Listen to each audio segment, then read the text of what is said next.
لهم أجمعين।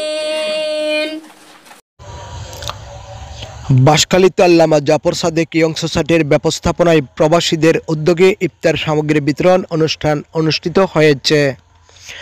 বাঁশখালী প্রতিনিধি মোন্তাহেরুল হক আমিনের প্রতিবেদনে দেখুন বিস্তারিত। সাথে রয়েছে আমি আনিসুর রহমান। ইসলামী সম্মেলন করে তারা খেয়াল করে ইসলামী সংগঠন বহুত আছে এবং বহু সম্মেলন হয়। ইন দ্বারাই মানুষ কতটুকু হেদায়েত হয় আল্লাহু আলাম, আল্লাহ তাআলা অবশ্যই ভালো জানেন। তবে ভালো দ্বীনের প্রচারণার ক্ষেত্রে 26শে ফেব্রুয়ারি রোজ বুধবার সকাল 9টা থেকে বাঁশখালী 7 নম্বর সরল দক্ষিণ জালিয়াঘাটা কাননগোকিল আল্লামা জাফর সাদেক ইয়ং সোসাইটির ব্যবস্থাপনায় কাননগোকিল জামে মসজিদ মাঠে এস.এম. ইদ্রিসের সঞ্চালনায় ইফতার সামগ্রী বিতরণ অনুষ্ঠান অনুষ্ঠিত হয়েছে। অনুষ্ঠানে বক্তব্য রাখেন জুমহুরিয়া বালক বালিকা মাদ্রাসার সিনিয়র শিক্ষক আল্লামা জাফর সাদেক সাহেব। যখন একখান কিছু সুখ দুঃখে আর এলাকার মানুষের পাশে থাকে। গত বছরও দীর্ঘ 10টা বাজে মুফতি আল্লামা ফয়জুল করিম, কাননগোকিল জামে মসজিদ কমিটির সাবেক সভাপতি মোহাম্মদ খেজুর দিয়ে হোক, খুরমা দিয়ে হোক, পানি দিয়ে হোক, দুধ দিয়ে হোক, এভাবে যদি কেউ কাউকে ইফতার দেয় বা ইফতারি করায় তাহলে সে অনুরূপভাবে সওয়াব পাবে। তো 3 নম্বরে হতদরিদ্র গরিব অসহায় পরিবারকে ইফতার সামগ্রী দিয়ে সহযোগিতা করে আসছে। বিশেষ করে এই বছর রোজা রাখিবেন, এই উদ্দেশ্য নামাজ পড়িবেন, রোজা রাখিবেন, নামাজও পড়িবেন।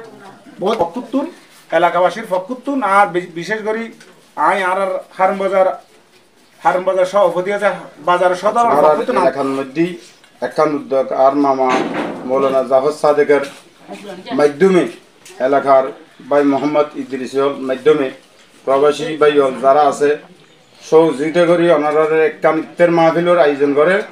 এই রমজান একখান মাস মোহাম্মদ আব্দুল্লাহ, মাওলানা হাবিবুল্লাহ সাদেকি, এস.এম. আব্দুল গনি, সঞ্চালক এস.এম. ইদ্রিস এর বক্তব্য প্রদানকালে আল্লামা জাফর সাদেক ইয়ং সোসাইটির প্রতি বছর এলাকার হতদরিদ্র গরিব অসহায় পরিবারকে ইফতার সামগ্রী দিয়ে সহযোগিতা করে আসছে। বিশেষ করে এই বছর 80 পরিবারকে 2 কেজি চনা, 1 কেজি চিনি, 1 কেজি পেঁয়াজ, 1 কেজি তেল, 1 কেজি মুড়ি, আধা কেজি চূড়া, আধা কেজি সেমাই সহ প্রত্যেকটি পরিবার যেন নির্বিঘ্নে 10 দিন ইফতার করতে পারে সে পরিমাণ সরঞ্জাম নেতৃবৃন্দর হাতে তুলে দেন।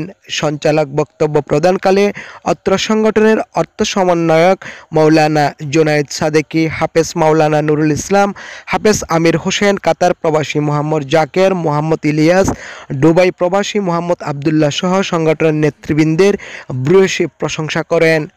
আপনাদের মতো মানবিক ও দানশীল ব্যক্তিরা এলাকার হতদরিদ্র মানুষের কথা বিবেচনা করে সাহায্যের হাত বাড়িয়ে দিয়েছে বিদায় আমরা অসহায় মানুষের মুখে হাসি ফোটাতে পেরেছি। পরিশেষে অত্র সংগঠনের প্রবর্তক আল্লামা জাফর সাদেক সাহেবের মোনাজাতের মাধ্যমে ইফতার সামগ্রী বিতরণ অনুষ্ঠান সমাপ্ত হয়।